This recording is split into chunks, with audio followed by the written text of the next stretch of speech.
¿Cuál es el objetivo entonces para esta jornada? Básicamente, buscar en cada uno de ustedes que sean conscientes y se encuentren sensibilizados a finalizar la actividad de la importancia de que realicemos una adecuada prevención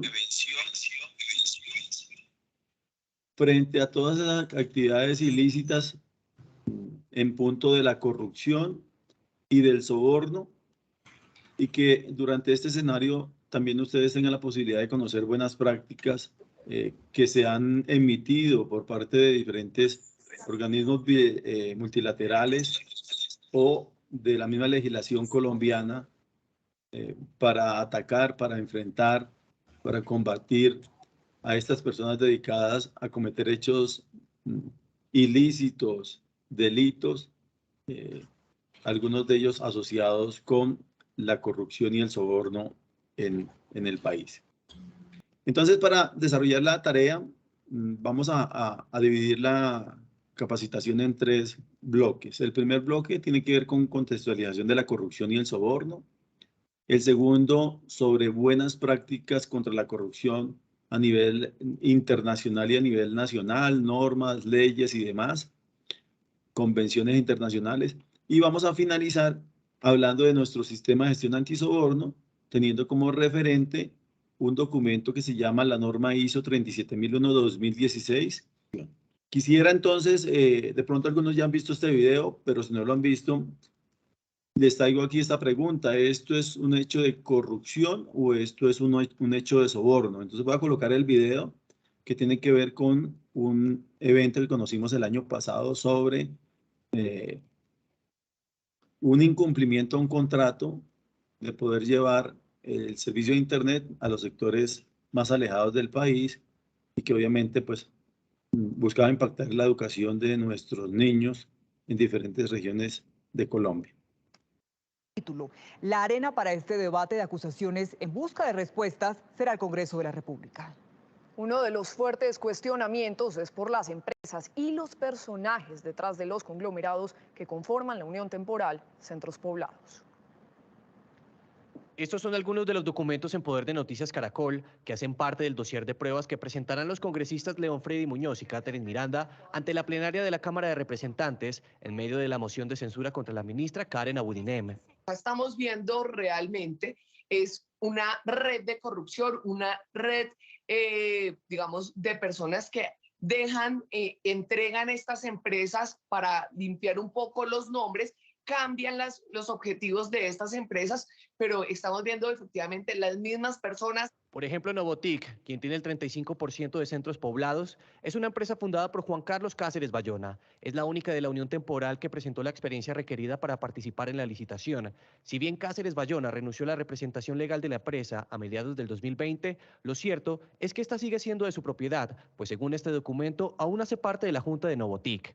Cáceres Bayona además sería accionista de Nuevo Security, empresa a la que Centros Poblados giró 58.000 millones de pesos para la adquisición de equipos.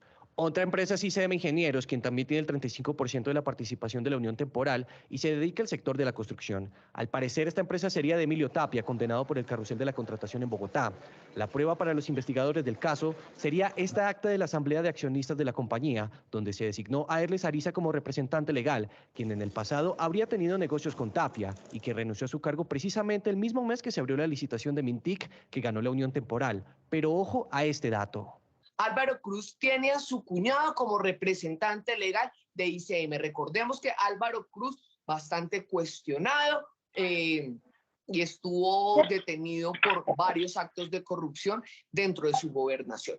La lupa también está sobre Omega Buildings, donde su socio es Gelim de Jesús Rebaje García e Intec de la Costa, quienes entre el 14 y 22 de octubre del 2020 modificaron su objeto social para incluir la prestación del servicio de Internet. Cada empresa tiene el 15% de la Unión de Centros Poblados. Sobre este escándalo, el presidente Duque en las últimas horas señaló: eso ha sido denunciado por la ministra.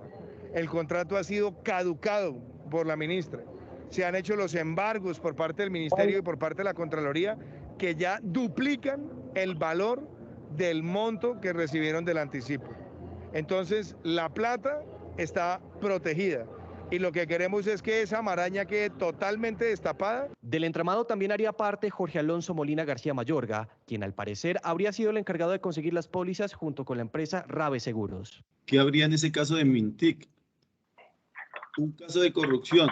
Lo miramos un poco porque ahí dicen en el video que hay unas personas ya señaladas de hechos de corrupción hace mucho tiempo, que ya habían participado en otras actividades también investigadas por temas de corrupción. Sin embargo, también podríamos hacer una reflexión en punto de, ¿será que le dieron platica a alguien en el camino? ¿Hiciera o dejara de hacer algo? ¿Será que le dieron algún tipo de privilegio? ¿Será que a alguien le dieron por ahí, no sé, un favor de un contrato para un familiar en una empresa de ellos, de estos corruptos? No sabemos qué más hay en ese caso, que nos podría llevar también a un hecho de soborno, porque cuando hablamos de soborno, pues hay unos términos que más adelante los vamos a ver, que nos trae la norma, donde hay una posible oferta, entrega, promesa, aceptación o solicitud de alguna dádiva o de algún beneficio no financiero que podemos obtener en un hecho de soborno. Pero en términos generales, están violando el ordenamiento colombiano. No sabemos exactamente la participación de cuántas personas del Estado, de ese ministerio, están comprometidas. Y de la otra contraparte, pues el contratista está siendo investigado y son varias las personas, unas que figuran en documentos presentados en la contratación y otras que están detrás de las empresas que se ganaron la licitación.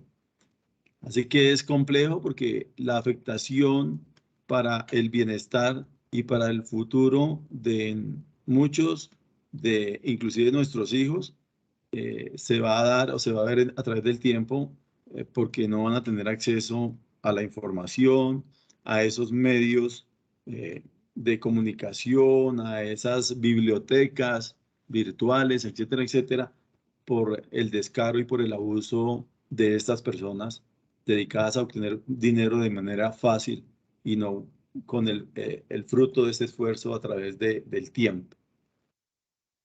Por eso entonces debemos enfrentar una amenaza importante, y es que estas organizaciones delincuenciales, estas organizaciones muchas de ellas asociadas al crimen organizado, que tienen distribución de funciones, que tienen objetivos compartidos para lograr a través de diferentes actividades ilícitas, han venido cada vez permeando tanto el sector público e inclusive hasta el sector privado. Porque para que haya un hecho de corrupción, un hecho de soborno, se requieren dos partes.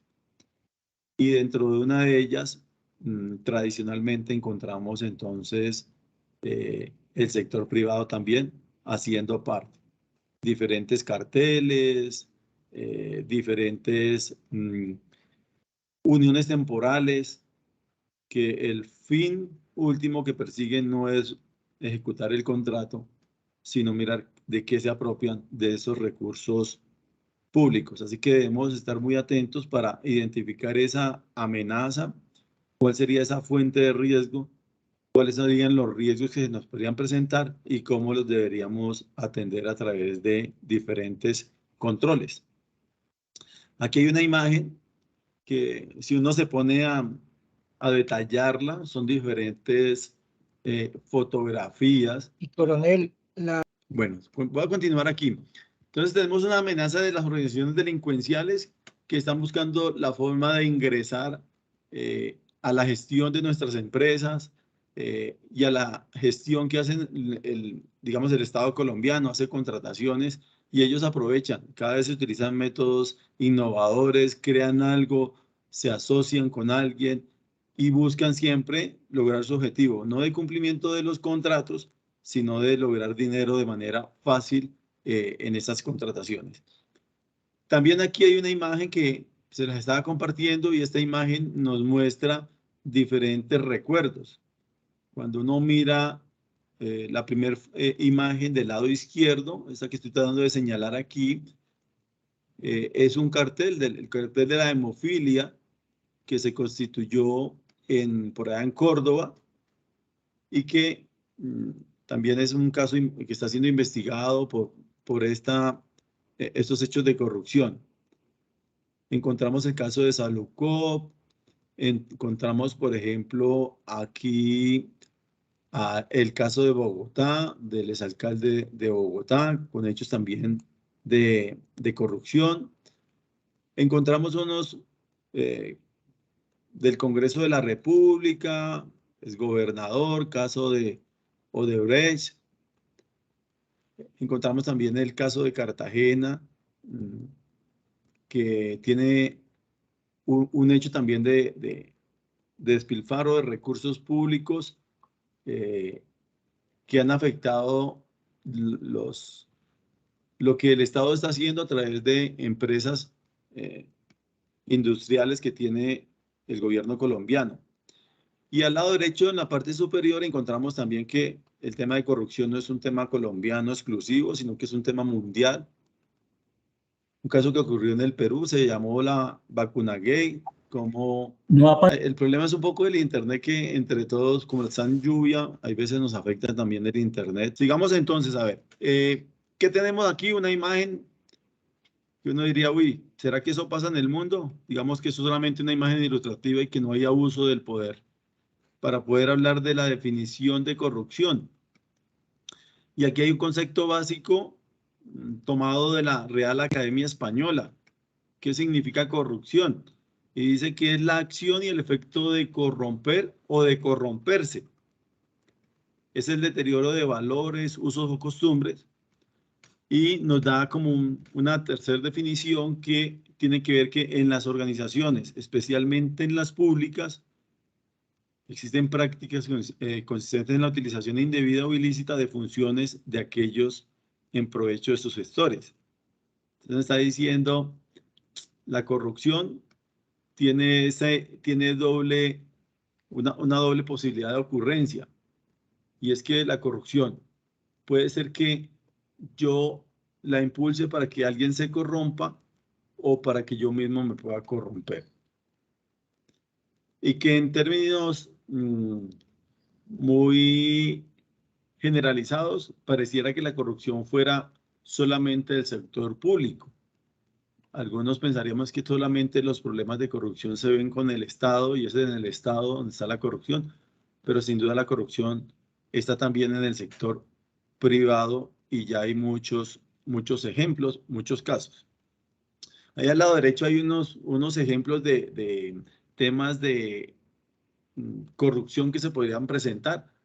Está un poco hacia un sector como investigativo. Si yo tuviese, por ejemplo, atribuciones en un cargo o una función investigativa, o si yo estoy trabajando, por ejemplo, en una empresa, en una organización, yo sería corrupto si no cumplo, por ejemplo, el horario. Me están pagando para que cumpla unas jornadas, unos tiempos, y yo no voy, no cumplo, pero sí exijo que me paguen el dinero, pues sería una persona corrupta porque estoy desfalcando a esa organización, no le estoy entregando mi trabajo y estoy desviando esos recursos que son para el cumplimiento del objeto que tenga la organización, sea pública, sea privada. Si estoy en procesos de selección, yo podría ser corrupto si, por ejemplo, recibo dinero o recibo algún tipo de beneficio para hacer la selección de una persona en un cargo, incumpliendo lo que dice el procedimiento de la organización, incumpliendo el perfil de la persona. Podría yo estar en un hecho de corrupción siempre y cuando yo tenga esa función o ese poder de hacer la selección de la persona y yo abuso de esa competencia que se me ha sido atribuida, podría estar cometiendo un hecho de corrupción. También podríamos hablar de un hecho de corrupción, por ejemplo, cuando hay un conflicto de intereses y yo, por ejemplo, no declaro ese conflicto de intereses. En un caso investigativo, si hay un familiar mío y va a ser investigado y resulta que yo soy el que tengo la competencia para investigar y aún así yo hago la investigación y al final de pronto lo exonero, estaría siendo yo una persona corrupta, incumpliendo lo que dice el marco legal, abusando de mi poder en beneficio, en este caso, de este familiar que está siendo investigado, pero yo estoy abusando de esa facultad o ese poder especial que me ha sido otorgado por un cargo, por una función, por una actividad que yo desempeño. Aquí hay otro video que nos da un concepto de la corrupción para que aumentemos la posibilidad de entenderla. Voy a colocarlo, esperemos que funcione sin problema. Si algo me avisan, por favor, si no se escucha o no se ve. Está perfecto. Gracias.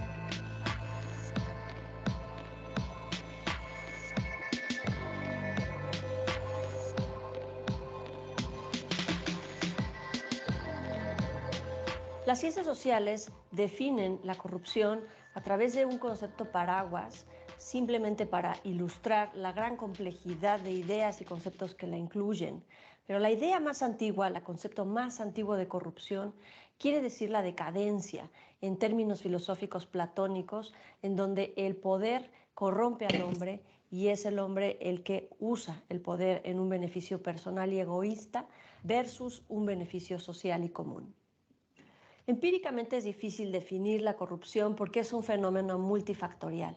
Pensemos solamente en la corrupción como una red de actos individuales o colectivos, comportamientos legales o ilegales que actúan simultáneamente y a lo largo del tiempo de una forma organizada y sistemática para llevar a cabo un acto de corrupción o diversos actos de corrupción. Entre la vasta literatura académica y política destacan 3 enfoques para estudiar y explicar la corrupción. El primero es de forma normativa, el segundo son sus características y su magnitud, y el tercero como un fenómeno social. En derecho, por ejemplo, la corrupción se comprende de conductas ilegales categorizadas como, por ejemplo, tráfico de influencias, cohecho, peculado, desvío de recursos, enriquecimiento ilícito, soborno, por mencionar algunas. Estas son todas formas que tienen los servidores públicos de extraer recursos públicos y gastarlos en su propio beneficio o bien usar el poder para fortalecer a sus amigos o familiares. Pero los actos de corrupción se componen de acciones legales e ilegales y por ello las ciencias sociales han creado categorías para definir la magnitud de la corrupción, como los conceptos de gran corrupción, corrupción estructural, corrupción sistémica o endémica, pequeña corrupción, rentismo, clientelismo, que además buscan definir el fenómeno social. Algunos ejemplos de estas categorías son el robo de recursos públicos de manera organizada dentro de las instituciones de gobierno o la distribución de programas sociales a cambio de votos o apoyo electoral. La definición de corrupción más operativa y utilizada es la del Banco Mundial y de Transparencia Internacional, que habla sobre la corrupción como la utilización del poder para un beneficio personal. Y esta definición tiene una connotación filosófica muy antigua, pero ha funcionado actualmente para poder entender básicamente de qué estamos hablando cuando hablamos de corrupción. Sin embargo, los esfuerzos por definir y comprender la corrupción deben de ir mucho más allá de una idea filosófica o de un concepto teórico. Necesitamos construir modelos cualitativos, cuantitativos y estadísticos que nos permitan entender la corrupción desde sus orígenes, desde sus causas, desde la forma en la que podemos modelarla, prevenirla, predecirla. Y ese es el gran reto en los estudios de corrupción. Bueno, ahí estaba otro concepto adicional para entender un poco la corrupción como ese abuso del poder, abuso de la función en provecho propio o de un gestor o de un tercero. También encontramos la definición de soborno. Y cuando vamos a la Real Academia Española, pues nos dice que soborno se podría entender como dar dinero o regalos a alguien para conseguir algo de forma ilícita. Un poco, si no estoy mal, Marta nos había dado un concepto similar de qué sería ese soborno. Y al lado derecho vemos algunos casos o ejemplos que uno podría encontrar. Entonces, si yo, por ejemplo, estoy abusando de una atribución, de un cargo, de una función para obligar a algunas personas a que éstas suscriban un contrato sin el cumplimiento de los requisitos legales, yo soy el jefe de una dependencia, por decir algo, del Estado, y tengo un equipo de trabajo, para hacer la actividad de contratación y yo los obligo a que ellos firmen o suscriban el contrato, y a cambio de eso les ofrezco algo, les entrego a cambio una dádiva que puede ser dólares, pesos, euros, un dinero o algún otro beneficio, un ascenso, un permiso especial durante un periodo, algún beneficio que, digamos, no es en dinero. Entonces, se podría estar hablando de un hecho de soborno, un posible hecho de soborno. También, por ejemplo, si yo me apropiara de unos bienes que me hayan sido suministrados para mi servicio, y resulta que yo me apropio de ellos, pero a cambio le entrego, por ejemplo, dinero a quien debe hacer el control de esos bienes, para que no informe, para que no dé a conocer el hecho y yo me pueda apropiar de esos bienes. Hablaremos también que habría, por ejemplo, un hecho de soborno. Hablaríamos, por ejemplo, también de hechos de soborno, si lo ponemos en términos prácticos de nuestra cadena. Si, por ejemplo, para enrutar los camiones que van a cubrir un tercero que está prestándonos el servicio y para poder hacerle el enrutamiento, asignarle los viajes, lo que hacemos es que el encargado de la actividad le pide a ese tercero que le dé un dinero para poder asignarle los viajes o más números de viajes. Hablaríamos, por ejemplo, que eso es un hecho de soborno por las condiciones en que se presenta y porque estamos demostrando con este ejemplo que hay una solicitud de una dádiva o de algún beneficio a cambio de la asignación, por ejemplo, de los turnos o de los viajes para que digamos, tenga ese privilegio frente a otros. No tenga que hacer unas filas, no tenga que esperar unos tiempos, sino que le damos ese privilegio o le damos mayor número de viajes para que cumpla. Acá está un paralelo de las dos definiciones.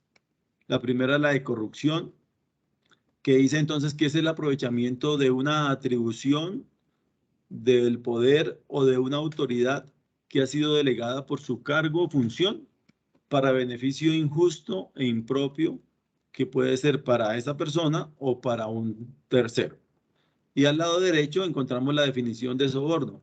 Esta definición, que es la que nos trae la norma ISO 37001, que nos dice entonces que soborno es una oferta, una promesa, una entrega, una aceptación o una solicitud de una ventaja que es indebida, que puede ser financiera, es decir, en dinero, como les decía, dólares, euros, pesos, etcétera, o no financiero, cualquier tipo de beneficio que no sea en dinero, que pueda ser dado de manera directa o puede ser realizado este soborno de manera indirecta.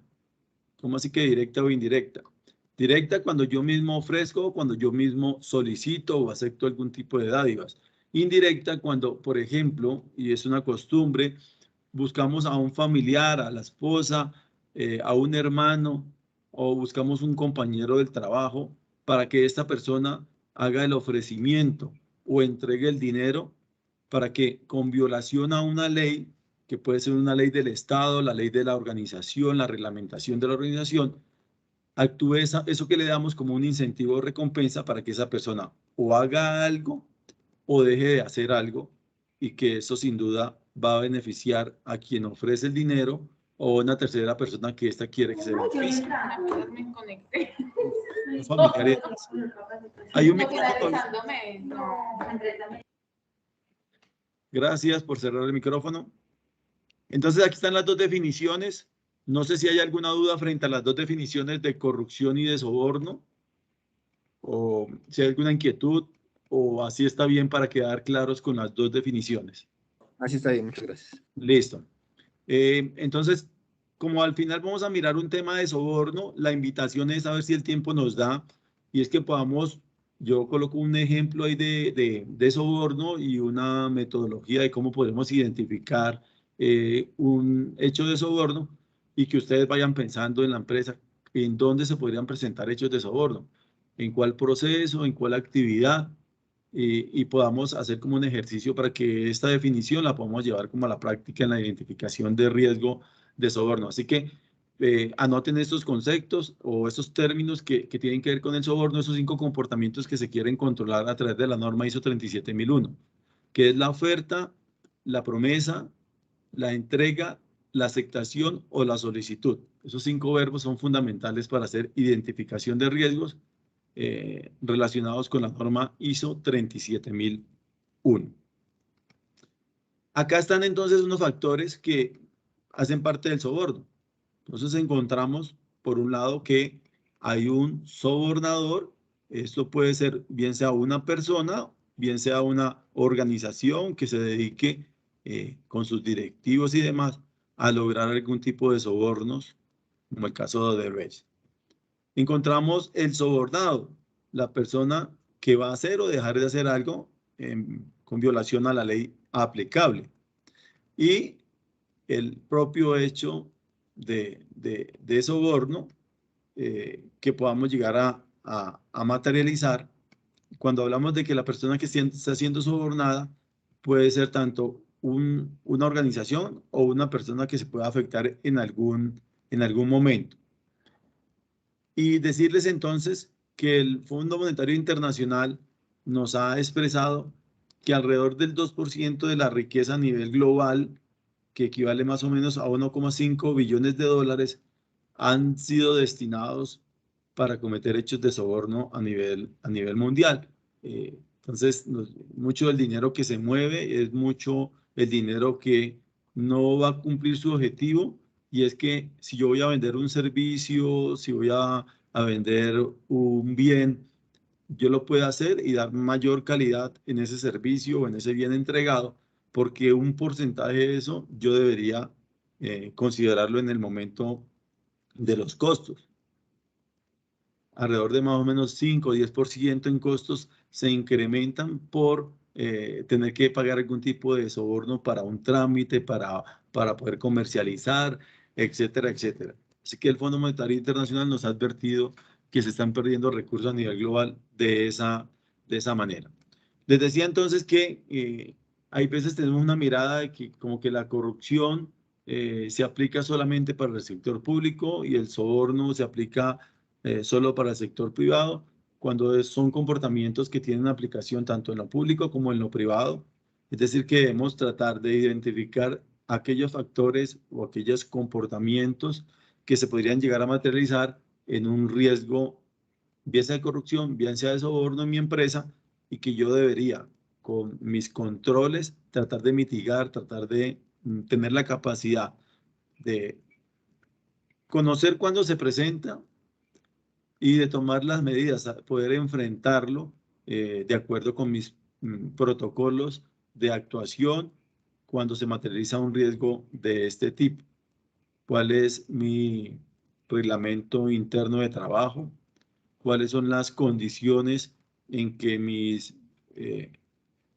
colaboradores deben cumplir sus actividades, y cuando se incumplen estas, cuál es la sanción que yo podría llegar a aplicar, o cómo yo informaría a las autoridades del Estado para que ellas inicien investigaciones, por ejemplo, penales por comportamientos de este tipo? Debería tener esa capacidad y debería tener documentados todos mis procedimientos de actuación ante este tipo de circunstancias. También aquí tenemos una imagen de un ex secretario de Transparencia de la Presidencia de la República, que es el doctor Camilo Enciso, perdón, el doctor Enciso, Camilo Enciso, que presentó unas cifras también el año pasado sobre las pérdidas que se venían presentando durante los últimos años en punto de lo que han dicho algunas autoridades. Y decía entonces que en el año 2012 alrededor de unos 30 billones de pesos al año se perdían en Colombia por temas de corrupción. Que en el año 2021, por ejemplo, el contralor Felipe Córdoba manifestó que alrededor de 50, ya pasamos de 30 a 50 billones de pesos al año, que equivaldría más o menos a 1.3 billones de pesos perdidos en regalías, estaba siendo defalcado el Estado por estos comportamientos corruptos. También el señor fiscal Barbosa manifestó que alrededor ya no de 50, sino de 90 billones de pesos al año se perdían por hechos de corrupción. Quiere decir que es un flagelo bastante complejo, bastante grande, que todos debemos ayudar a aportar para que esto se disminuzca en el Estado y lo podemos hacer con temas de informar, de advertir, para que las autoridades puedan investigar y ojalá se pueda condenar e incautar los bienes a estas personas. Hay unas causas que alumbran o que son factores importantes para entender un poco el tema de la corrupción, y es que en algunas partes, por ejemplo, del país, de Colombia, entendemos que parece que entendiéramos que la corrupción es como una forma de vivir, una forma de actuar, y la sociedad lo asimila como que está bien. Entonces, si hablamos, por ejemplo, de cultivos ilícitos, es una actividad ilegal que está en contra de la ley. Aún así, en unas regiones del país se cultiva y se comercializa, y pareciera que en ese entorno eso está muy bien y la sociedad como que acepta esa forma de trabajo por las dificultades para poder llevar, por ejemplo, la yuca o la papa hasta las grandes ciudades y poder comercializarla. Les vale mucho más el transporte, no hay formas en ocasiones de llevarla. Entonces se toma como que ese hecho es aceptado por las diferentes comunidades. También la impunidad o la falta de legislación en estos temas pareciera ser otra de las causas importantes, y muchas veces lo he sostenido que para mí no es falta de legislación, sino que la legislación que hay no es aplicada por los operadores penales, por los operadores disciplinarios, para que el responsable de un comportamiento de estos salga sancionado de manera ejemplar y esto se sirva como mecanismo disuasivo para que no se vuelvan a cometer hechos de corrupción. Y sin duda, si no atacamos a las personas y no les incautamos los bienes, pues ellas, lo que dicen en televisión salió esta persona, pero mire, ya está libre y ya está disfrutando de lo que le quedó, habiendo pagado 1, 2, 3 años de cárcel, ya vive como un rey con todo lo que alcanzó a esconder producto de la corrupción. Y es ahí donde ha faltado, digamos, un poco la mano dura del Estado para incautar los bienes y para que las sanciones sean ejemplarizantes en el país. También la desigualdad social, las necesidades básicas insatisfechas han impulsado a que hayan personas que dicen por qué el otro tiene y yo no tengo. Y si yo puedo conseguir eso más rápido de esa manera, pues a mí no me importa, yo corro el riesgo y cometo esos hechos de corrupción. También el mal funcionamiento de las instituciones públicas nos ha llevado a que en el caso colombiano la corrupción se alumbre en gran medida, y es que cuando hay una norma, hay una ley y yo debo hacer un trámite con el Estado y hay un funcionario de por medio, eso no es digital, se vuelve el tema bastante complejo y me toca entonces buscar como triquiñuelas para lograr el objetivo, para que me dé la autorización, para que me dé la licencia. Y eso no debería ser así. El Estado está para servirle a las comunidades, para ayudar a que éstas desarrollen, por ejemplo, en el caso empresarial, su objeto social, y no para obstaculizar a través de estas artimañas su desarrollo. También la pérdida de valores y principios ha sido un tema analizado y recurrente, de que cada vez menos cuidado y menos reconocimiento le damos al tema de los principios y valores como seres humanos. Inclusive desde casa hay veces damos mal ejemplo cuando llega alguien a tocar la puerta de nuestra casa y le decimos al niño de 4, 5 años, 7 años, vaya, diga que no estoy, porque de pronto nos van a cobrar una deuda que tenemos, y damos ese mensaje no de buenos principios, sino por el contrario, de valores frente a este tipo de comportamientos. La corrupción también desde el punto de vista político, como estos denominados, entre comillas, padres de la patria, debieran ser un ejemplo de transparencia, de pulcritud, de honestidad y de propender por el bienestar común, por el bienestar de todos, resultan metidos en hechos de corrupción conocidos a través de diferentes medios a nivel nacional e internacional. Y como hay una causa de un problema que se llama corrupción, pues hay unas consecuencias que ésta nos genera. Aquí hay algunos elementos que uno podría considerar. Por ejemplo, en el caso empresarial nos podría generar una competencia desleal.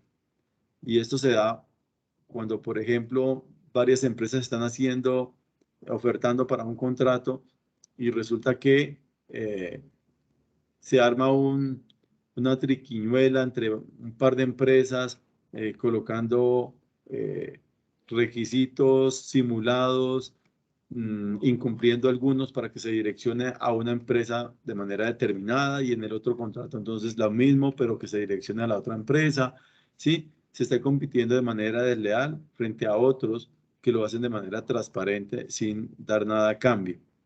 También la inversión extranjera se afecta, no queremos venir al país por estos hechos lamentables, lo que nos dice Transparencia Internacional, cuál es la posición de Colombia, cómo no avanzamos en ello, nos va afectando.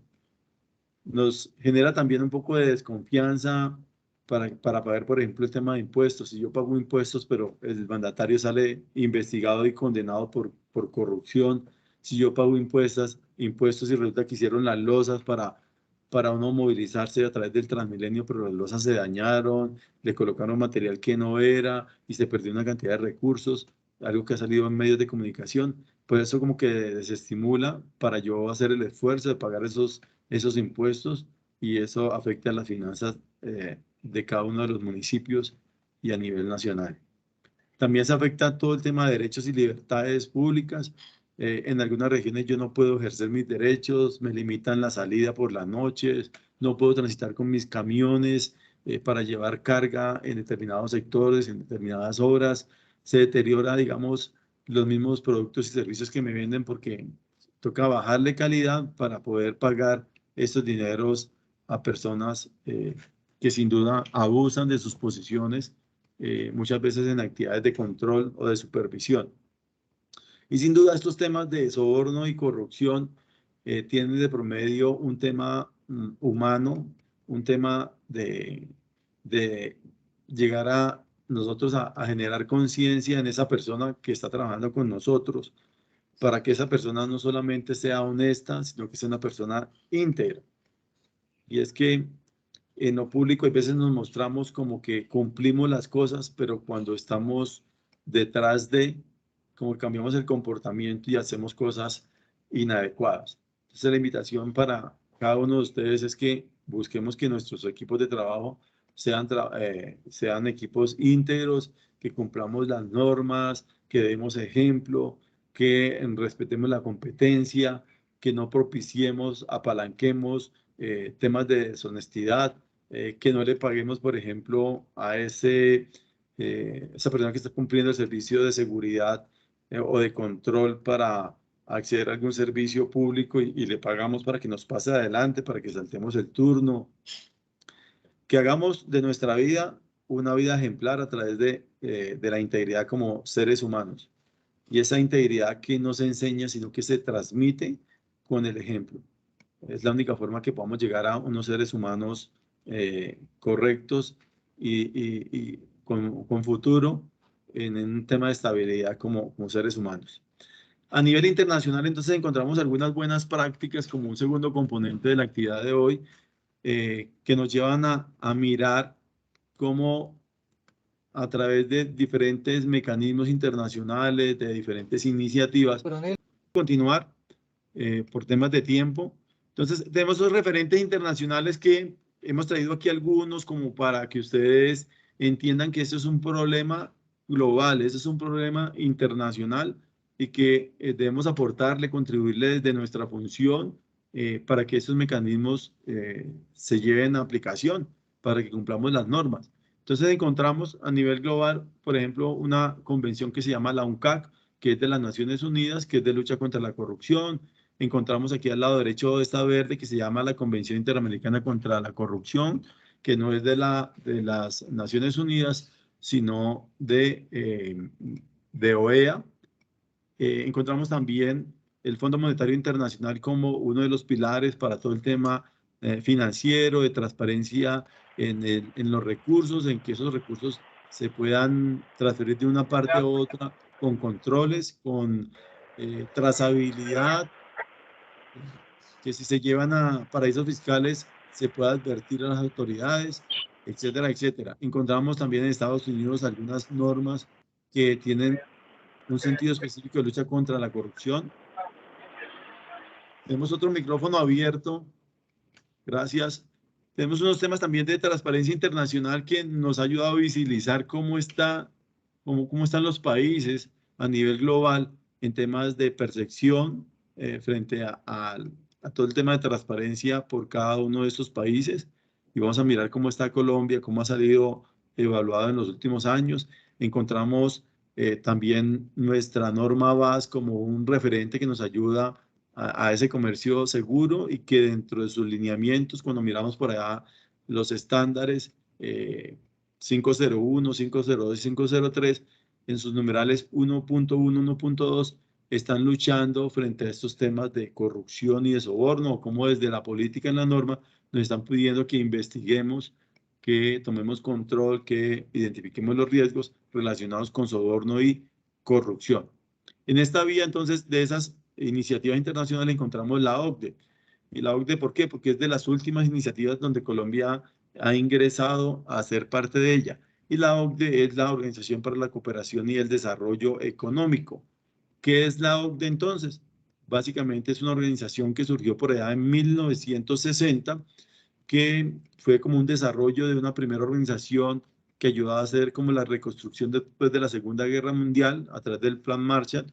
Comenzó a hacer actividades para ayudar a los pueblos, a los países afectados, y esta desapareció y surgió entonces la OCDE en 1960. Esta OCDE maneja un presupuesto alrededor de unos 330 millones de euros anuales y básicamente lo que busca esta organización es propagar las buenas prácticas para manejar modelos eficientes en temas tributarios, en temas de inversión económica a los países, de llegada de capital extranjero para los países y varias prácticas como lo vamos a ver más adelante.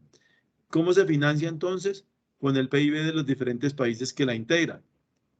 El país que más le aporta es Estados Unidos con alrededor del 25% y su sede está en París, Francia. Este es su director actual. El anterior era un mexicano que duró desde el año más o menos 2012 y el año pasado fue cambiado. Esta OCDE está integrada por 37 gobiernos democráticos, quienes manejan alrededor del 60% de los bienes y servicios mundiales y que lo que hacen es tratar de enfrentar los desafíos económicos y sociales que tienen los países, tratando de llevar esas buenas prácticas a través de algunos modelos en temas de comercio, de agricultura, tecnología, fiscales y ambientales, y tratan de hacer como una lucha en temas de pobreza y que esa lucha ayude a unos temas que tienen que ver con la transparencia, como es la lucha contra el soborno, la corrupción, lo que es la estabilidad financiera, hablan de la gobernanza, y aquí decirles que hay unos términos que conocemos más comunes que se llaman la gobernabilidad, pero estos de gobernanza son un avance de ese término de gobernabilidad, y es que la gobernabilidad yo la hago con los que hacen parte de mi equipo de trabajo para hacer ese gobierno. Por ejemplo, cuando hablamos de una alcaldía, un departamento, un país, quienes me ayudan a hacer ese trabajo de planificación y desarrollo, que nosotros establecemos metas, se denomina gobernabilidad. Pero cuando hablamos de gobernanza, nos invita a que unamos a esa forma de gobierno a las comunidades, a quienes tienen la necesidad, a quienes saben dónde hace falta que el Estado llegue para mejorar. Entonces, cuando yo involucro a esa comunidad en la forma de gobernar, se llama gobernanza, y que esas comunidades no solamente ayuden a planificar, sino que ayuden también a supervisar que se cumpla esa planeación concertada que se ha hecho para el desarrollo de las comunidades. Así que ellos buscan ese tipo de modelo de desarrollo, de gobernanza y también de desarrollo económico para estos países que integran la OCDE y para algunos que ellos tratan de apalancar. Un segundo instrumento o un segundo mecanismo está a través de la UNCAC, que es la de las Naciones Unidas que le había mostrado en el slide global, y es que esta convención fue firmada desde el año 2003 y en su principio 10 nos toca un poco a nosotros como empresas, pidiendo que las personas que trabajan en las empresas no cometan hechos de corrupción, donde está incluido lo que sería la extorsión y el soborno. Entonces nos está invitando a que tomemos medidas, que los estados tomen medidas para que se aplique esta convención, que básicamente tiene 4 grandes componentes. Un componente de prevención, un componente de penalización, uno de recuperación de activos y otro de cooperación internacional, y que esos se puedan llevar a cabo. En el caso colombiano, la prevención la hace la Secretaría de Transparencia de la Presidencia de la República, que es el organismo encargado de ayudar a generar algunas estrategias, tanto para el sector público como privado, en aras de que seamos conscientes de la problemática, en aras de, por ejemplo, impulsar el papel que tienen las organizaciones no gubernamentales o las mismas comunidades a través de los mecanismos de participación ciudadana. También que se den los mecanismos de colaboración en asistencia recíproca en el campo, por ejemplo, judicial, para el traslado de pruebas, para ayudar a hacer la ubicación de bienes, aplicar medidas de extinción de dominio, incautación de estos bienes. Así que tiene ese papel de prevención. Y encontramos un papel de penalización ya para otras instituciones, en el caso colombiano, la Fiscalía General de la Nación, los jueces de la República, que deberían entonces investigar unos delitos que ya Colombia los ha adoptado. Por ejemplo, la obstrucción de la justicia, el tráfico de influencias, el ocultamiento o lavado de activos producto de la corrupción, y también que en el caso colombiano y para los países integrantes de esta UNCAC, tipificaran lo que es el delito de corrupción privada. Entonces, la pregunta es, ¿Colombia ya tiene tipificado el delito de corrupción privada? ¿Alguien conoce? ¿Existe en Colombia ese delito? No, señor, no tenía conocimiento. Bueno, muchas gracias. La corrupción privada entonces ya fue tipificada en el caso colombiano a través de la ley 1474 del año 2011. Desde el año 2011 tenemos tipificado este comportamiento. Más adelante les traigo el delito para que miren los elementos que integran este delito de corrupción privada, pero ya está tipificado, ya le estamos dando cumplimiento a esta convención con esa penalización. Luego aparece la otra, que era la del lado derecho en color verde, que se llama la Convención Interamericana de Lucha contra la Corrupción, que es la CIC. Trae elementos parecidos a la otra. Esta es de 1996, o sea, es primero esta que la que acabamos de ver, y tiene, digamos, 3 propósitos grandes que persigue. Uno es promover y fortalecer los mecanismos para abordar la problemática de la corrupción. La segunda es buscar garantizar que haya eficacia en las medidas que cada uno de los estados implemente para el ejercicio de su función pública, para que se cumplan los fines de ese país. Y la otra es de facilitar o promover lo que es la cooperación entre los países para investigar estos delitos relacionados con corrupción. Entonces, lo que este instrumento está buscando es que se prohíba a través de los delitos de cada jurisdicción de los países, en sus leyes internas, el delito, por ejemplo, de la aceptación o solicitud de sobornos por parte de funcionarios públicos. Y en el caso colombiano está tipificado como y se conoce como el delito de concusión. Delito de concusión. Un delito que a veces muchas personas no lo habíamos escuchado. Y más adelante ahí está el delito también para que lo podamos ver y le miremos un poco la pena. Es desarrollado por los funcionarios del Estado. También que los gobiernos establecieran requisitos para hacer extradición de personas, y que se hiciera la cooperación entre los países, porque la extradición se aplica entre países. Un país y otro hacen acuerdos de extradición y colocan unas condiciones de cuándo yo le entrego y cuándo usted me entrega, cuándo podemos hacer ese intercambio, especialmente para esta lucha. También la cooperación en investigaciones, como desde Colombia, por ejemplo, para el caso de Odebrecht, como la competencia la tenía Brasil, porque fue allá donde se originaron estos hechos de soborno transnacional, Colombia le llevó pruebas a estos procesos para continuar las investigaciones en Brasil. Pues en Colombia se hacen otras investigaciones, no por el soborno, sino por otros delitos relacionados con esa actividad presentada en Colombia. También el procesamiento de actos corruptos, es decir, que se penalizara esta corrupción dentro de las medidas adoptadas. Compromisos éticos de los que trabajan con el Estado, que las contrataciones fueran transparentes y de conocimiento público. Por eso el Estado colombiano tiene unos aplicativos donde está la contratación en aras de darle cumplimiento a estos instrumentos, aunque eso no ha sido una prenda de garantía total.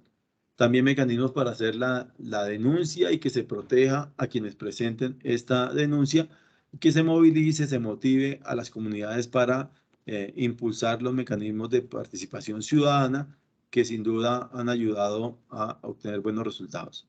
A nivel global también encontramos la ley RICO en Estados Unidos, una ley que busca, digamos, atacar lo que es la corrupción, el soborno, el lavado de dineros desde Estados Unidos. Es una ley federal que tiene 29 delitos de carácter federal y 8 de carácter estatal. Y que están haciendo esa lucha y que han servido para sancionar a algunas personas, investigarlas. El caso de la FIFA y otros eventos más han sido investigados a través de esta ley. Encontramos a Transparencia Internacional que nos muestra cómo están los países a nivel global. Y básicamente este ejercicio de Transparencia Internacional, siendo esta casi que la única organización que hace esta medición a nivel mundial, que es reconocida ampliamente, que su medición lo que busca es ayudar a combatir la corrupción, nos muestra una evaluación de alrededor de 180 países del mundo y que la medición que ellos hacen va más o menos va de 0 a 100 puntos. Y con esa medición lo que están es demostrando cuáles países son más corruptos o cuáles países son menos corruptos a nivel global. De esas mediciones que se han hecho en los últimos años, por ejemplo, para el 2021, que es la última que hicieron o que ha hecho esta entidad, esta organización no gubernamental, dice que el promedio global es sobre 100 puntos, está por debajo, las dos terceras partes de los que han sido medidos están alrededor de 50 sobre 100. Que el puntaje medio de todos los países, si hacemos la media de todos los países, he hablado de los 180, el puntaje es de 43 puntos. Acá está al lado derecho Colombia, como en el año 2016 tuvo 37 puntos, en el año 2017 37 sobre 100, en el 2018 36, 2019 37, 2020 39 y 2021 39 puntos. Hemos perdido posiciones en los últimos años, alrededor de 4 posiciones. Y esta es como la tabla general de todos los países. Aquí, por ejemplo, encontramos, no sé si alcancen a ver por el tamaño, pero el primero es Dinamarca, le sigue Finlandia. Y si miramos hacia abajo, de América, ¿a quién encontramos en los primeros? Canadá se encuentra aquí, en esta posición, alrededor como el puesto como 2, 4, 6, 8, 10, 12, 13 más o menos está Canadá. Un poco más abajo se encuentra Uruguay como el primero de América Latina o Sudamérica. Colombia está en la mitad, lo encontramos donde está el 2021 hacia abajo, lo encontramos aquí en la parte inferior con 39 puntos. Y al lado derecho encontramos los países más críticos. De América Latina, el país que está como en el último puesto se llama Venezuela, acompañado de otros países como Somalia, Siria, Sudán del Sur. Son los peor calificados en temas de percepción en cuanto a la transparencia que manejan cada uno de esos estados. Aquí nos muestra el marco global, cómo por regiones estamos calificados. En el caso de América, la puntuación es de 43 sobre 100. La mejor calificada es Europa Occidental y la Unión Europea con 66. Encontramos también aquí la peor, que sería África, con 33, Medio Oriente y Norte de África con 39, Asia Pacífica con 45 y Europa del Este y Asia Central con 36 puntos. ¿Para qué será importante entonces estas valoraciones? Yo tengo negocios hacia qué países, hacia qué regiones.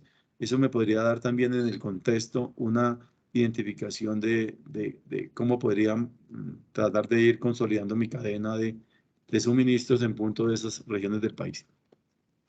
Y aquí ya aterrizando un poco al marco legal colombiano o al ordenamiento colombiano, pues de la misma Constitución Política de Colombia encontramos que hay disposiciones que buscan un poco advertir esa lucha contra la corrupción y contra el soborno. Entonces encontramos, por ejemplo, la función administrativa, que tiene unos principios que deberían cumplir los funcionarios del Estado y que en ocasiones no se hace. El papel de la Fiscalía para investigar y, digamos, presentar ante los jueces todas las personas que hayan cometido diferentes delitos. En este caso, pues se incluiría los delitos de corrupción y de soborno. Encontramos también mecanismos de participación ciudadana en el artículo 270 de la Constitución para que la ciudadanía se movilice a presentar estos mecanismos de revocatoria, por ejemplo, de mandatos y demás que se podrían llegar a hacer. Las atribuciones del Consejo de Estado, porque buscamos siempre defalcar al Estado demandándolo por cualquier contratación que tenemos, y si ahí se forma un entramado, un tema ilegal, pues se afectan las finanzas del Estado colombiano y nosotros como ciudadanos y como empresa vamos a quedar perjudicados. Ya ha salido un marco legal para manejar los temas, digamos, del Estado y temas de lucha contra la corrupción y el soborno. Por ejemplo, en el Código Penal colombiano, pues hay unos delitos que surgieron a partir de la Ley 599 del 2000, pero que a través de los años se han ido modificando, se han ido incorporando otros delitos. Encontramos también, por ejemplo, la Ley 1474, que les decía, el Estatuto Anticorrupción, donde aparece lo de corrupción privada. Encontramos normas anticontrabando, como la 1762 del 2015. Encontramos también la Ley 1778-2016, que es la norma que contempló el soborno transnacional, que busca, digamos, establecer la responsabilidad de las personas jurídicas por estos actos corruptos transnacionales. Y una última que ha salido, que es la norma, la Ley 2195 del año 2022, donde hay unas responsabilidades para los sectores públicos y privados que nosotros deberíamos tener un poco en cuenta, si es posible conocerlas y mirar cómo aplican en nuestras empresas para no ser afectados en algún momento con sanciones por los supervisores. Esta norma pues trae aquí unos componentes de diferentes capítulos con medidas administrativas, con la inclusión de la corrupción privada, con temas pedagógicos, con, por ejemplo, el cabildeo o el lobby que hacen los congresistas. Quedó establecido aquí como no como un delito, pero sí como una obligación de los que hacen parte del Congreso, que se hacen actividades de lobby y se inicia una investigación penal o una investigación disciplinaria, ellos deben informar cuál fue su gestión allá en estos tribunales o en estas instancias para conocer su gestión de lo que ellos han llegado a realizar. Aquí hay unas medidas que se han establecido a través de esta ley. Por ejemplo, establecieron unas inhabilidades y unas incompatibilidades para hacer, digamos, contratación con el Estado. También habla de la prohibición de contratar con quienes han financiado campañas políticas, quienes hayan dado más del 5% del valor de la campaña, quedan inhabilitados para contratar con ese que haya sido elegido. El levantamiento del secreto profesional para revisores fiscales. Entonces, el revisor fiscal, que es ese contador que cumple esta actividad, tiene una obligación, y es que durante los 6 meses siguientes a desarrollar su actividad de revisoría fiscal, si encuentra algún delito, por ejemplo, tiene la obligación de denunciarlo ante las autoridades competentes. Si no lo hace, podrá ser investigado y sancionado por alrededor de unos 10 años más o menos de pérdida o de suspensión de la tarjeta profesional por este tipo de incumplimiento a la Ley 1474 del año 2011 por parte de la Junta de Contadores, que es la encargada de controlarlos. También se habla de la responsabilidad de las personas jurídicas en punto de estos nuevos delitos o estos nuevos comportamientos administrativos que ellos deben respetar por esta ley. Se habla también de la tipificación a partir de esta norma de lo que es el tráfico de influencias, no de los funcionarios públicos, sino de los particulares. Se habla también de la inclusión de los interventores para ser investigados por la Procuraduría cuando incumplan su función como interventores, la creación de fiducias para que no se pierdan los recursos públicos cuando se hagan, por ejemplo, adelantos, anticipos para las obras, que se haga la constitución de estas pólizas.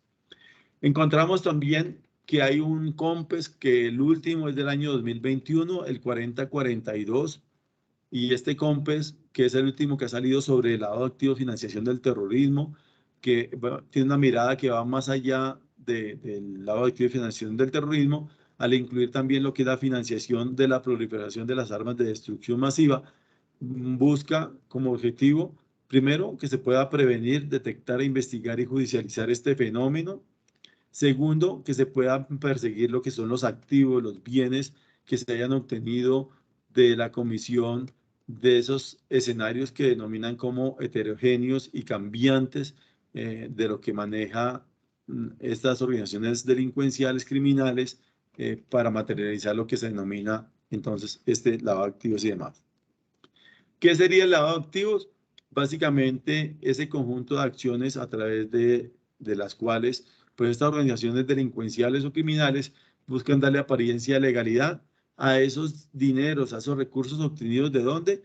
Siempre de una actividad ilícita, siempre provenientes de una actividad ilícita. Que hay una diferencia frente a lo que sería la financiación del terrorismo, que no requiere que sean de dineros exclusivamente ilícitos, sino también pueden ser dineros ilícitos que lleguen a los grupos, por ejemplo, subversivos del país y demás.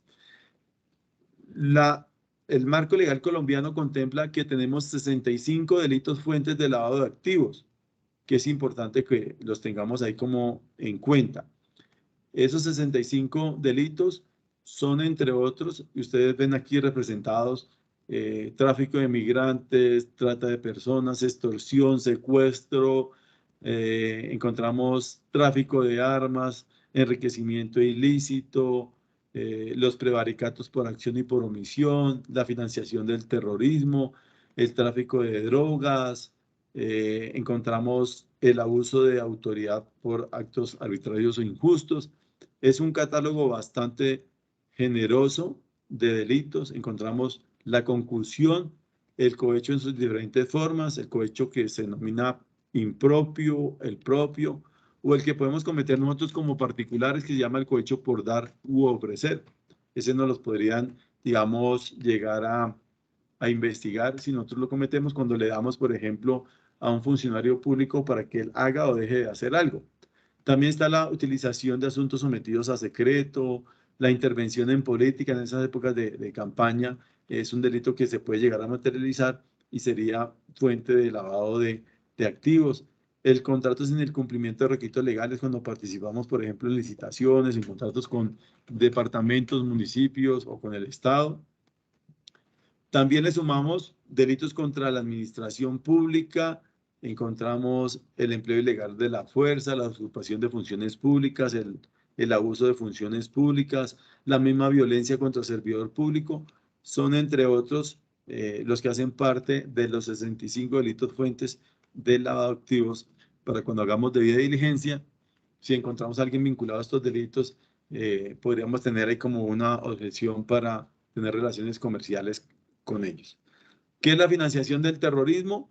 Está dirigida un poco a las formas como a través de acciones económicas, ayudas o mediación, le brindamos apoyo financiero tanto a los diferentes grupos terroristas o algunos elementos que estos grupos tienen, y le damos dotación, les damos alimento, les damos vehículos, etcétera, etcétera. Estamos facilitando que ellos puedan ejecutar sus actividades y puedan materializar actividades terroristas. Ahí nos podrían también investigar a nosotros.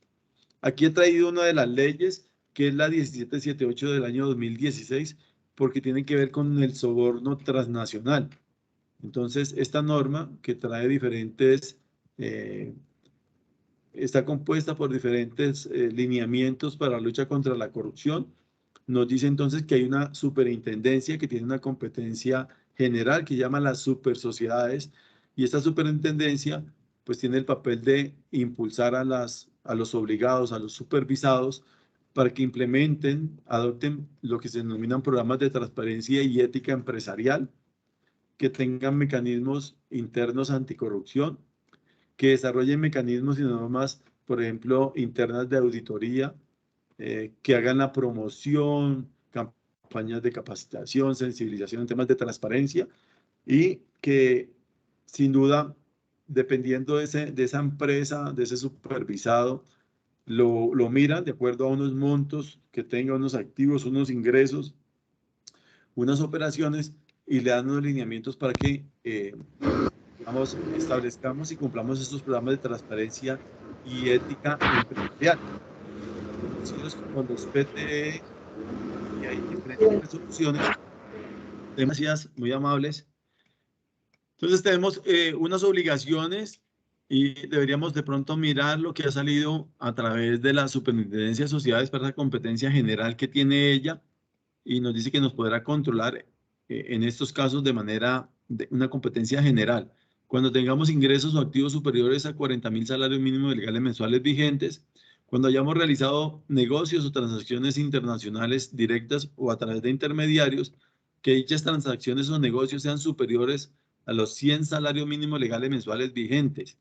Entonces debemos mirar esto sumado a esta nueva ley, que es la que salió el 18 de enero de este año, que es la ley 2195, que también busca obviamente prevenir los actos de corrupción, articular los esfuerzos y la coordinación entre las entidades del Estado, y busca recuperar esos daños ocasionados con estos actos corruptos, así como promover y impulsar que haya una cultura de legalidad, integridad y de confianza ciudadana y respeto por lo público.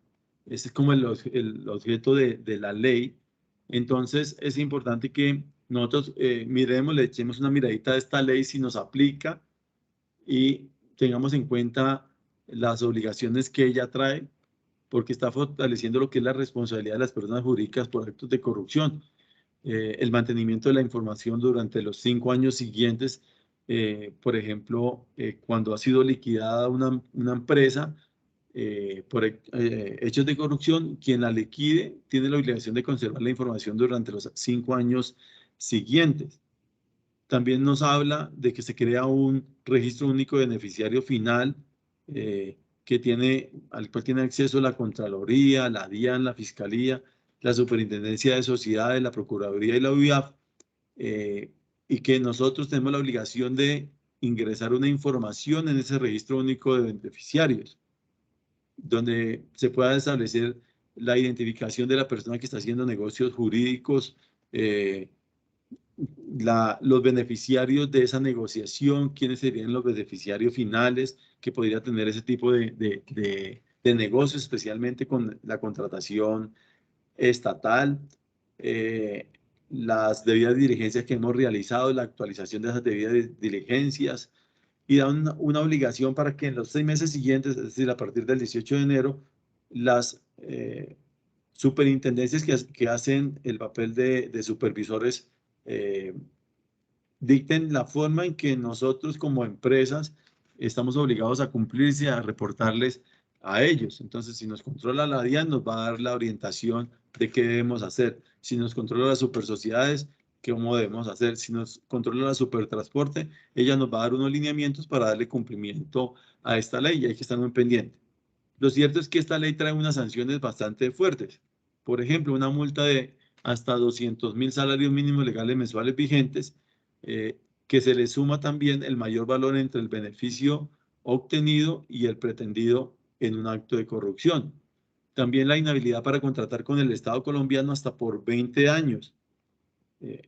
Nos dice también que estaríamos obligados, si nos sancionan en algún momento, nos condenan por estos hechos, ¿a qué? A hacer la publicación del extracto de la decisión sancionatoria en medios de amplia circulación y en la página web de mi empresa durante 1 año, donde yo coloque mi sanción, que va a servir como escarnio público, y que sin duda los negocios pues van a desaparecer por esa mancha que me queda. También la prohibición de recibir incentivos o subsidios por parte del gobierno. Si da para el sector donde yo estoy, durante 10 años yo no los podría recibir por estar sancionado en este sentido. Y ahí tiene más sanciones que los invitamos a que ustedes, por favor, las miren. Hay un tema de transitoriedad para el cumplimiento de esta ley, básicamente en términos de 6 meses o de 12 meses, que por tiempo pues no los tratamos ahorita porque pues ya estamos cortos de tiempo. También decirles que hay unos delitos que están relacionados un poco con los temas de corrupción y de soborno, porque cuando hablamos de soborno, el concepto, por ejemplo, de la 37.001, lo tendríamos que buscar como, por ejemplo, lo que sería el cohecho por dar u ofrecer, que cometemos nosotros como sujetos activos comunes, como particulares, o en delitos como la concusión, que el sujeto activo, el que nos realiza, es el servidor público. Ahí habría entonces unos temas de buscar lo que sería el soborno. Hay unos delitos que tienen el nombre de soborno para la legislación colombiana, como por ejemplo el soborno transnacional, que fue la última ley o la 1778 del 2016, para poder ingresar a la OCDE. Ahí surgió este delito de soborno transnacional que nos aplica en relaciones internacionales de comercio internacional. También hay soborno en actuación administrativa y soborno en un proceso penal que se llama soborno en la actuación penal. Ahí nos podrían investigar si de pronto, por ejemplo, testigos falsos, como están investigando el caso del expresidente Uribe, lo investigan por ese tipo de delitos. Soborno en actuación penal, que está ese caso pues ahí en los medios de comunicación. Acá está el delito de soborno transnacional. Básicamente dice que el que dé u ofrezca a un servidor público extranjero en provecho de de un tercero, directa o indirectamente, cualquier dinero, objeto de valor pecuniario o una utilidad, a cambio de que éste realice, omita o retarde cualquier acto relacionado con una transacción económica o comercial, pues la sanción que nos podrían imponer es de 9 a 15 años, una inhabilitación por el mismo término de la sanción y una multa que va entre 650 a 50.000 salarios mínimos legales mensuales vigentes. Así que la sanción es bastante grande si nuestra empresa queda inmersa en esta investigación. Ahora, el delito de corrupción privada que les había dicho que ya había surgido con el Estatuto Anticorrupción, nos dice que el que directamente o por interpuesta persona prometa, ofrezca o conceda a directivos, a administradores, empleados o asesores de quién, de una sociedad, de una asociación o de una fundación. ¿Qué le entrega? Pues puede ser una dádiva, que es dinero, o cualquier beneficio no justificado para que le favorezca a él, al que está entregando, o a un tercero en perjuicio de aquella, es decir, de esta sociedad, asociación o fundación. Y aquí la sanción es una prisión de 4 a 8 años de cárcel y una multa de 10 a 1.000 salarios mínimos legales mensuales vigentes. Encontramos también el cohecho por dar o ofrecer. Aquí cuando nosotros le ofrecemos a ese agente de tránsito, al que nos va a sacar la licencia, y le damos dinero o cualquier otra utilidad, en este caso, la prisión para nosotros va a ser de 48 meses a 108 meses de cárcel. ¿Cuántos serían 48 meses de cárcel? Serían alrededor de 4 años.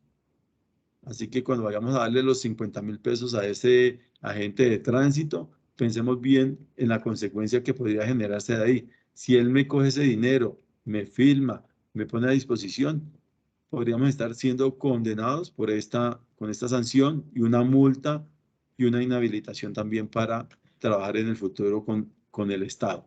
Está la concusión, la que se le aplica a ese funcionario público que lo que hace es, abusando de su cargo, de sus funciones, constriña o induzca a alguien a darle o a prometerle al mismo funcionario o a un tercero dinero o cualquier otra utilidad indebida, o le solicite que le dé, pues la prisión va a ser de 96 a 180 meses también, trae su multa y trae su inhabilitación, y si es de un organismo de control, pues hay un incremento de la pena para este tipo de eventos. Está el tráfico de influencias de particulares. Cuando hacemos esa actividad, nos podrían condenar de 4 a 8 años de cárcel. Encontramos para enriquecimiento ilícito de particulares, cuando hay un incremento patrimonial no justificado, entonces la sanción sería de 96 meses a 180 meses y una multa que no excederá de los 50.000 salarios mínimos legales mensuales vigentes. Está el enriquecimiento ilícito de servidores públicos, también con su sanción de 9 a 15 años, un poco más fuerte. Encontramos el acuerdo restrictivo de la competencia, cuando nos amañamos en las licitaciones, en las subastas públicas, en los demás contratos y alteramos el procedimiento. La sanción es de 6 años a 12 años y hay unas consecuencias adicionales de multa e inhabilitación. Aquí hay un video de por qué está Colombia tan mal o por qué estamos tan mal, pero por tiempo no lo vamos a pasar. De pronto al final, si nos queda algo, vamos a mirar más bien lo de las buenas prácticas a partir de la ISO. Nos ha traído aquí algunos instrumentos que nos ayudan a hacer, por ejemplo, gestión de riesgo con la norma ISO 31000 o con la norma ISO 37301 que reemplazó la guía que era 19600 sobre compliance. Ya quedó la nueva norma que se llama 37301. Esta norma 37301 nos da unos elementos para poder yo hacer la gobernanza de las obligaciones que son unas de carácter legal y otras de que pueden ser de carácter voluntario. Yo las puedo establecer en mi sistema para poder administrar esos riesgos derivados de ella. Tanto esta norma 37301, que es dirigida al tema de compliance, como de la 37001, buscan ser unas buenas prácticas para manejar la reputación de la organización, para establecer controles de debida diligencia que van a hacer que mi organización esté mucho más segura para el desarrollo de su actividad. Encontramos también otras normas como la 31022 que habla del cumplimiento exclusivamente legal. Si yo quiero manejar una norma para el cumplimiento puramente legal, podría apoyarme en la ISO 31022. Seguimos entonces con la 37001, que es la norma de gestión antisoborno. Esta norma pues tiene su origen hace ya algunos años en normas internacionales de algunos países, como la Foreign Corrupt Practices Act de 1997 de los Estados Unidos, unos lineamientos que ha sacado o que sacó la OCDE también a través de las convenciones, la Bribery Act del año 2010 de Inglaterra, la Ley Orgánica Quinta del año 2010 de España, la Ley Orgánica Primera del año 2015 también de España, y una ley francesa que se llama la Ley Sapin II del año 2016. Traían unos elementos de lucha contra el soborno que fueron fundamentos para que surgiera esta norma. Esta norma 37001 básicamente aplica tanto al sector público, privado, como las organizaciones sin fines de lucro, organizaciones que han sido tomadas en ocasiones para cometer estos hechos o actos indebidos para que los recursos sean apropiados por algunas personas y no cumplan su objetivo. La norma 37001-2016 tiene alrededor de 95 debes o requisitos para cumplir. Está conformada por 10 cláusulas, de las cuales de la 4 a la 10 son las que debemos cumplir en temas de auditoría, de certificación, y trae 22 anexos ilustrativos que se denominan orientaciones para su uso. ¿Cómo podría yo aplicar esos 10 capítulos con ese apoyo de los 22 anexos? Esta es la estructura general de la norma 37001 y aquí están los capítulos. ¿Cuál es el objetivo de la 37001? Básicamente, que muestra los elementos para yo hacer el diseño, implementación, mantenimiento y mejoramiento de un sistema de gestión antisoborno. En la cláusula número 1 maneja lo que es el objeto y campo de aplicación, la 2 maneja los términos, que son 30 términos. En la siguiente cláusula maneja lo que sería el contexto, cláusula número 4. En la 5 maneja el liderazgo. En la 6 la planificación, en la 7 el apoyo, en la 8 la operación del sistema, la 9 la evaluación y desempeño de la organización, y en la 10 lo que sería la mejora de nuestro sistema de gestión antisoborno.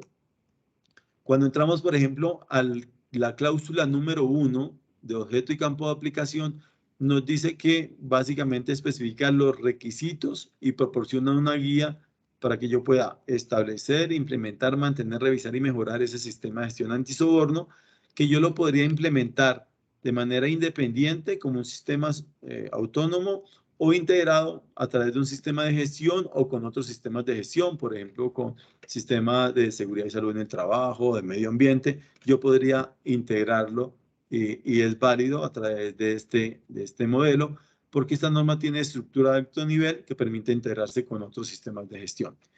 ¿Qué más nos dice? Que este sistema nos sirve para prevenir, para detectar y para enfrentar los hechos de soborno. Es una norma desarrollada exclusivamente para el soborno.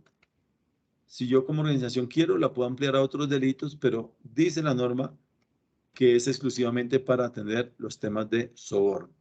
También nos va a ayudar a cumplir la ley o los compromisos voluntarios que yo haya asumido en punto de la lucha contra el soborno. Dice también en ese campo de aplicación que lo que busca es controlar las actividades de la organización frente a sobornos que puedan ser surgidos por parte de la organización o por parte que sean surgidos por la organización o que se le puedan hacer a la organización. También por parte del personal de la organización, que lo hagan a nombre de la organización en relación con las actividades que esta persona haga de la organización o para beneficio de esta persona que lo está cometiendo en nombre de la organización. También para los socios de negocios. Entonces, yo tengo unos socios de negocios, clientes, proveedores, que ellos pueden actuar en algún momento a nombre de la organización en relación con las actividades de la organización o para beneficio, para su beneficio, para beneficio de la organización, y ahí se puede cometer un hecho de soborno y lo quiere controlar esta norma. La cláusula número 2 habla de las referencias normativas, la denomina así, pero en su contenido dice que no se citan referencias normativas en este documento. A pesar de que hay unos insumos para su creación, la norma estableció que no hay referencias normativas para ello. Acá encontramos los 30 términos o definiciones que apoyan el entender la norma y están relacionados aquí como qué es sistema de gestión, qué es política, objetivos, procesos, riesgo, qué es soborno, qué es seguimiento, medición, eficacia, desempeño, qué es órgano de gobierno, un término de muy pocas normas.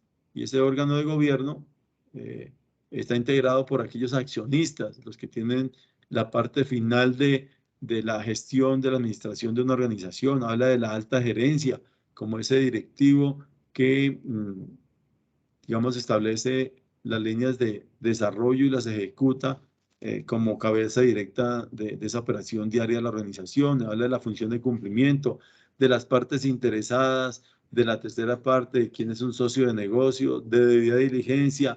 Habla de conflicto de intereses, habla de funcionario público, quién se considera funcionario público bajo esta norma, habla de requisitos, de conformidad, no conformidad, de la competencia, habla de la información documentada, de las auditorías, de las acciones correctivas o de mejora.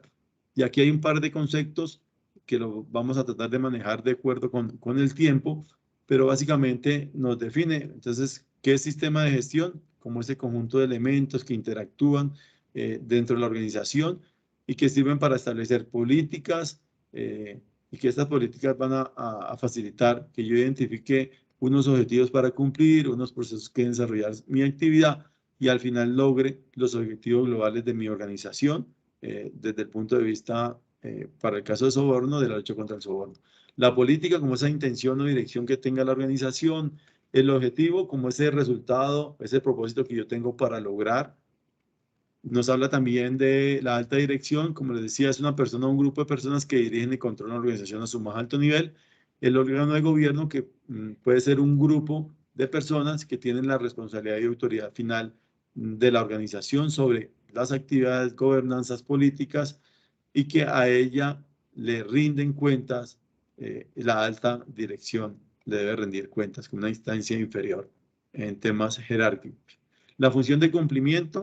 Y aquí nos dice que puede ser una persona, dependiendo del tamaño de la organización, o puede ser un grupo de personas que tienen la responsabilidad y utilidad. ¿Para qué? Para el funcionamiento del sistema. Son los encargados de ayudar a hacer la implementación, el diseño, de ayudar a verificar que se hagan las investigaciones cuando haya un caso dado a conocer de soborno real o presunto, y tiene ese papel de liderazgo en la gestión. También nos habla de riesgo, entendido como el efecto de la incertidumbre sobre los objetivos que deba cumplir la organización.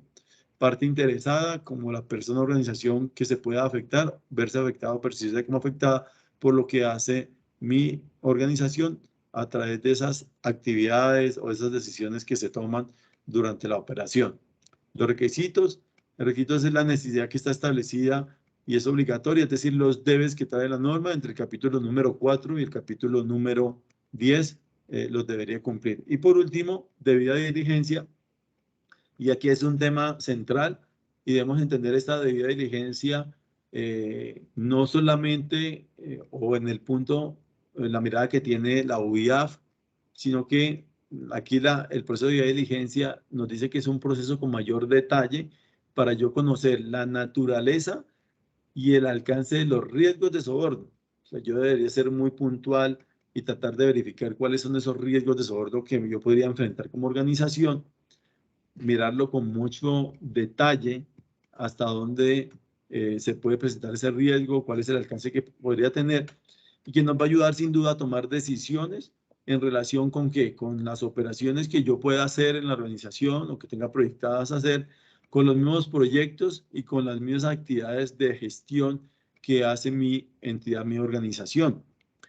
Y esas actividades que yo haga, esos proyectos, operaciones, tienen dos grandes componentes a los que yo le debería hacer debida diligencia. Y es a los socios de negocios, llámese clientes, proveedores, o al personal específico, aquellos que tienen algunos cargos sensibles. Por ejemplo, quien desarrolla la actividad comercial sería una persona sensible, quienes hacen los pagos serían personas sensibles para el sistema. Yo debería estudiarlas bien, conocerlas bien y establecer los controles para que no se presente ningún tipo de inconvenientes. Vamos a avanzar aquí para mirar el capítulo 4 que tiene que ver con el contexto de la organización, y ese contexto nos está presentando entonces similar a otros sistemas. Usted identifique cuál es la organización y su contexto, en qué ambiente se va a manejar. Lo vamos a ver aquí más adelante. Las necesidades y expectativas. Habla del propio sistema, que yo lo debo documentar e implementar. Habla del alcance, hasta dónde yo voy a implementar el sistema. Entonces, esta norma nos permite que yo implemente el sistema en una parte de la organización o lo puedo implementar en toda la organización. Nos da esa facilidad, esa posibilidad, y yo podría certificar una parte de mi empresa. Todo el tema, digamos, de prestación de servicio, o todo el tema administrativo, o todo el sistema general de la empresa como organización. También nos habla de la evaluación del riesgo de soborno. Esos son los elementos que nos trae en la cláusula número 4. Acá está entonces lo que es el contexto y las partes interesadas. Cuando hablamos del contexto, nos hablan unos factores internos que tienen que ver, por ejemplo, con el tamaño, estructura, delegación de responsabilidades, los lugares y sectores donde yo presto la operación o estoy tratando de acceder a operar, la naturaleza, alcance y complejidad de las actividades que yo hago, cuál es mi modelo de negocios, cuál es la cultura organizacional en temas de principios, valores y demás. Y cuando nos habla de factores externos, nos habla, por ejemplo, de la interacción con los terceros, con los socios de negocios, los deberes y obligaciones surgidos de ese intercambio de actividades en el negocio, en el comercio. También nos habla de todos los temas que nos puedan impactar, el tema ambiental, tecnología, social, legal, político. Debería yo considerarlos en ese espectro de factores o elementos externos. Y nos habla de las partes interesadas. Yo debería conocer con claridad, identificar cada socio de negocios quién es, determinar qué requisitos me está pidiendo él, que no me esté impulsando a cometer hechos de este tipo, a que yo acceda a la operación porque él me está motivando con unos pagos ilegales. No se presente eso. La clasificación impacto, influencia que tenga, qué tanto poder tiene ese socio de negocios para influenciar las decisiones de la operación, y cuál va a ser el manejo que yo le voy a dar a ese socio de negocios dependiendo del análisis que yo le hice. Nos habla también de la identificación o de la evaluación del riesgo que yo debería hacer. Yo debería conservar información documentada en el sistema de cómo estoy haciendo mi gestión de riesgos Para ello, entonces, yo debería realizar de una forma regular, establecer los tiempos para hacerlo, la frecuencia en que lo voy a hacer, donde yo identifique los riesgos que podría anticiparme de manera razonable. Es decir, nos invita a que identifiquemos todos los que sean posibles. Yo debería analizar cada riesgo, evaluarlo y al final priorizar cuáles riesgos debería gestionar, cuáles debería tener controles para mitigarlos. Y nos dice la norma que serían los riesgos más que bajos de soborno. Entonces yo tendría riesgos bajos, medios y altos. Como dice que son más que bajos de soborno, serían riesgos medios y altos que yo debería priorizar y darle un tratamiento a través de, primero, mirar los controles existentes y luego establecer nuevos controles para hacer mi gestión de riesgo. Toda esta actividad de gestión de riesgo debería ser revisada de forma regular para que los cambios y la información adicional que yo conozca del contexto interno y externo, pues me afecte, pero de manera controlada y de manera excepcional cuando hayan unos cambios significativos, por ejemplo, en el marco legal, en la estructura organizativa, en algún servicio nuevo, una actividad que sea sensible, yo debería ajustar toda mi gestión de riesgo.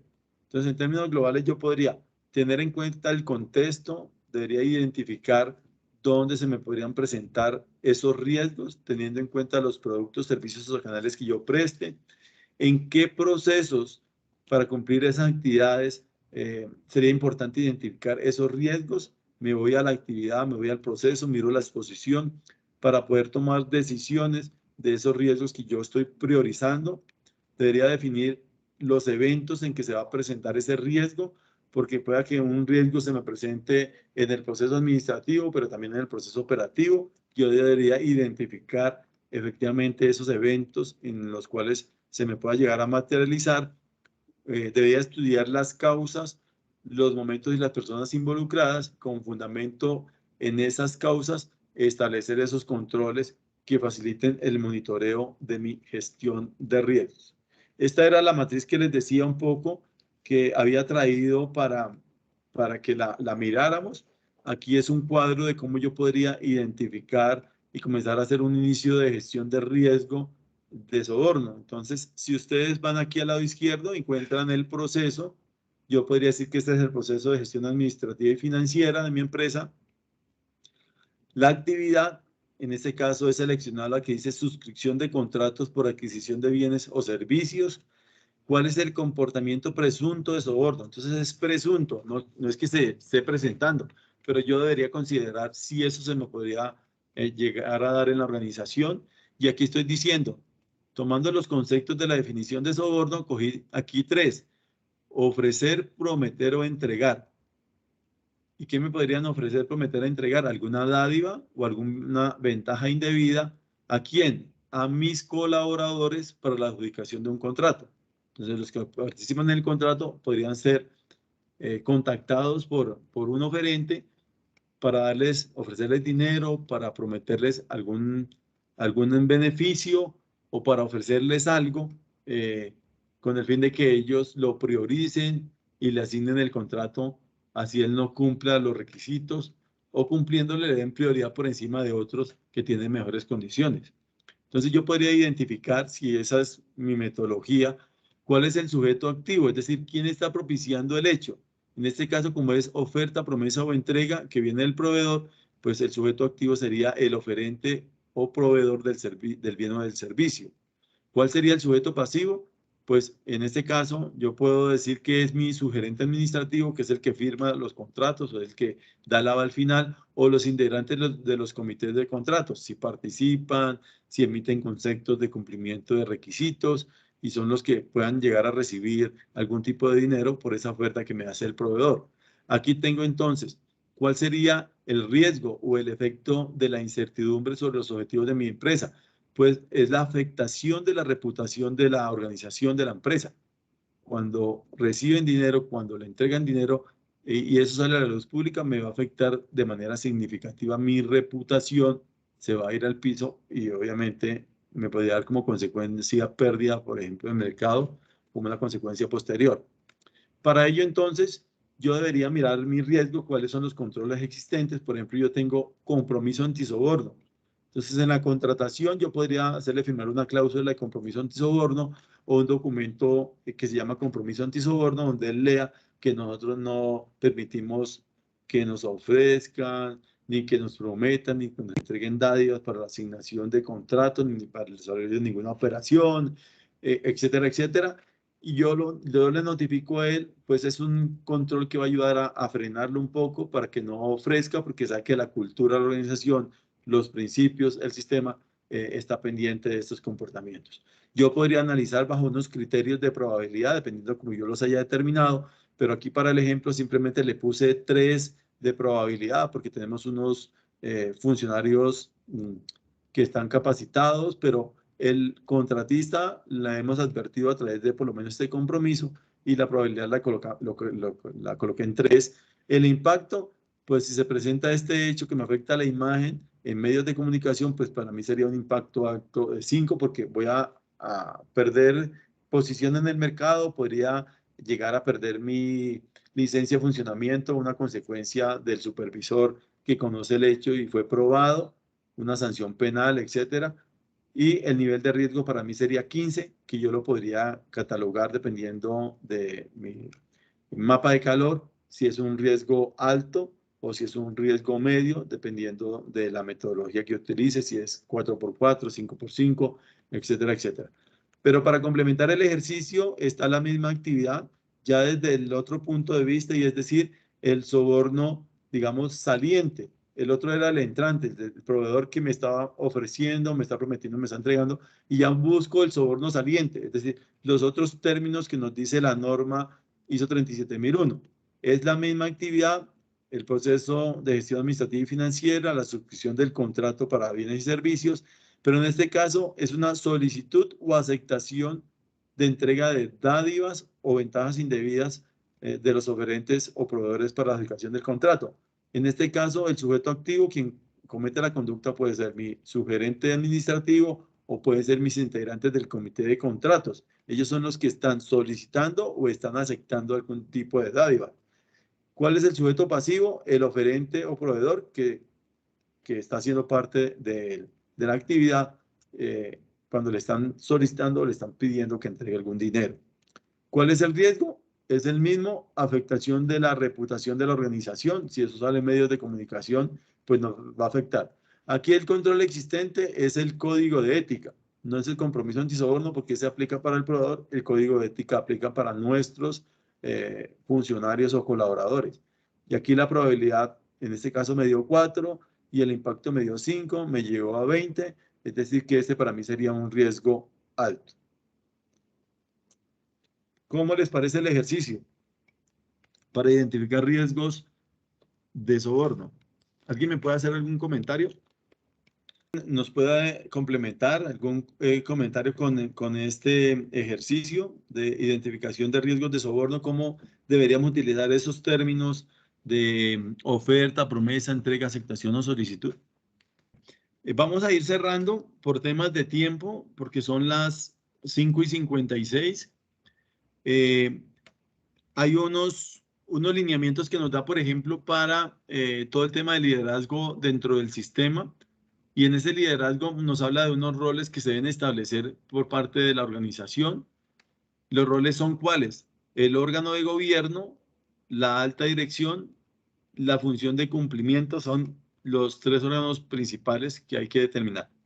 Pero también hay otros roles que deberíamos establecer. Por ejemplo, los líderes de los procesos. Por ejemplo, ¿quiénes van a hacer la auditoría?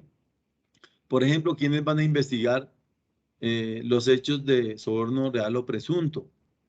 Entonces hay diferentes roles que deberíamos establecer en cuanto al liderazgo en la organización y se debería demostrar ese liderazgo y compromiso por parte del órgano de gobierno, de la alta dirección y demás frente al sistema, propiciando la mejora del sistema, dando a conocer la importancia del sistema, manifestando la prohibición de hechos de soborno, las consecuencias de incumplimiento de los hechos de soborno, el respaldo de la función de cumplimiento por parte del órgano de gobierno y la alta dirección para que cumpla su papel de liderazgo, de que pueda verificar cómo estamos actuando en todos los sectores de la organización y ese papel se pueda desarrollar en debida forma. También para el desarrollo del sistema encontramos en la cláusula 8 lo que son los diferentes controles que podemos aplicar. Entonces vamos a encontrar controles, por ejemplo, financieros, que tienen que ver con todo el manejo de recursos para hacer los pagos. Cuando yo voy a hacer un pago, debería aplicar un control financiero. Por ejemplo, yo debería tener varias instancias que firmen la aprobación del pago, que no sea una sola persona la que diga, sí, entonces pago esto y hago el pago. No, alguien valida, firma para que se haga el pago y no que haya un poder absoluto. Encontramos controles no financieros, por ejemplo, verificaciones de que lo que se vaya a pagar más adelante sea el servicio que se contrató, que si eran determinados metros de cable, efectivamente fueron tantos metros de cable que se instalaron, haya una especie de supervisor, de verificador y del aval de que eso se ejecutó como estaba el contrato, para que no se hagan pagos ficticios, pagos ilegales, se paguen soborno a través de este tipo de simulación de actividades contractuales. Entonces es muy importante que desarrollemos eso. Está otro control que se llama el compromiso antisoborno, hacérselo firmar a la contraparte, a los socios de negocios. Son elementos que nos van a ayudar a, digamos, a generar una cultura de legalidad y de cumplimiento para evitar que se materialicen estos riesgos. También hay otro control que se llama el control relacionado con generar canales de denuncia o de informar los hechos que se crean de violación, de incumplimiento de la política, de incumplimiento del sistema, de hechos de soborno real o presunto, puedan ser dados a conocer a través de mecanismos y que estos permitan la entrega de la información de manera confidencial y anónima. Entonces yo debería generar esos canales para que se haga de manera anónima y que se prohíban las represalias frente al que hace algún tipo de denuncia, algún tipo de actividad de este tipo. Y es muy importante realizar esa gestión, ese papel de facilitar la comunicación de manera anónima para que se haga con total tranquilidad. También que se investiguen los hechos y se tomen las decisiones al final. Quiero agradecerles, no sé si hay alguna pregunta para darles cierre al ejercicio, agradeciéndoles por la participación y por el tiempo que le han dedicado a esta charla.